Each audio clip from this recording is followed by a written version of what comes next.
From cardboard to scrap metal to huts made of straw, mud, or even ice, the human race requires shelter. People in every country, on every continent, have devised ways to stay protected from the elements. Yet more than a third of the human population live in substandard shelters, or without them completely. Following one of the world's most destructive tsunamis in December 2004, Indonesia was challenged to meet the needs of its citizens.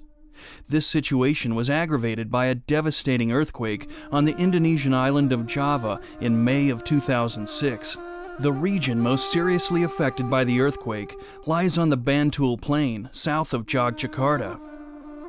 This plain is densely populated, with people living in small villages separated by rice fields.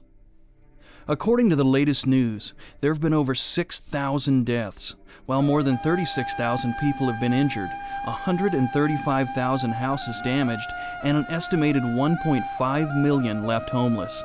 Around 5 million people live within 50 kilometers of the epicenter.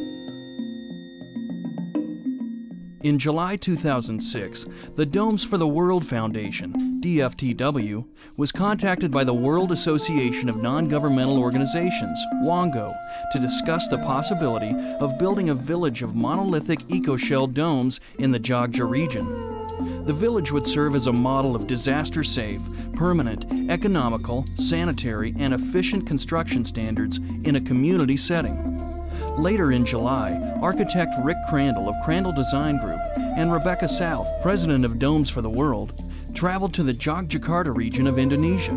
There, the team worked with Gadjah Mada University, local government leaders, and residents in the area to not only locate a focus village, but to design the new village in every detail.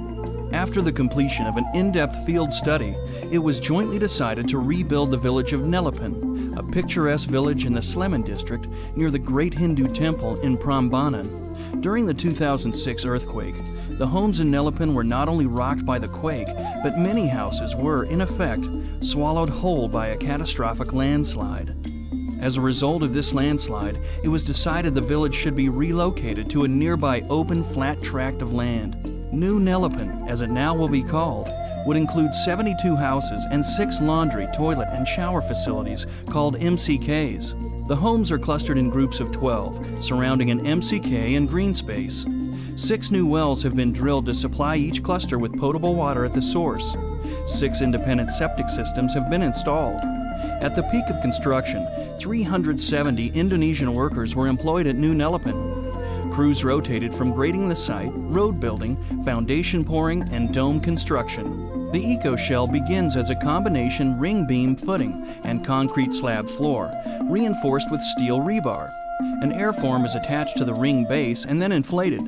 A grid of rebar is then placed over the exterior of the airform. Next, enough concrete is applied to the exterior of the airform to embed the rebar, and then it is troweled smooth. After the concrete is set, the airform is deflated and reused. Eco-shells are quick to construct. A home can be built in as little as 1 day. They are earthquake, tornado, hurricane, and fire resistant. Eco-shells are impervious to mold, bugs, and rot. They cost up to 50% less to build than conventional structures of a similar size, and also use about half as much materials. Eco-shells can be built utilizing untrained local labor and will last for centuries. Each home is equipped with ample ventilation, lighting, and power outlets. Residents can choose whether or not to use electricity by simply flicking a switch in their homes. Clean drinking water flows from every faucet in every kitchen in the village. This village will be a great leap in living standards for those who will reside there. Because of cost savings in the original estimate, additional buildings have been approved to begin construction, including a mosque, primary school, and medical clinic.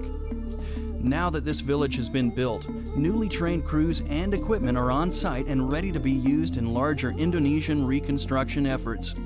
The eco-shells and technology used in creating this community will directly affect the way every resident feels today about their lives and their prospects.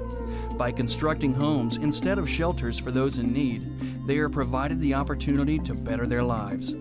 Safe and clean living conditions promote more opportunities for education and a sustainable livelihood. The shared goal of WANGO and DFTW is not to merely build buildings, but to help uplift entire communities and empower them to find their own paths to peace, prosperity, health, and happiness. Because there is no reason why people in this world should have no homes. There is no reason that some people have many homes and others have none. Still, entire communities remain untouched since the earthquake's devastation. Some places lost more than 80% of their homes, while irrigation systems have been destroyed. There is much talk about sustainable development, but now the equipment and manpower is in place that can help turn the rhetoric to reality.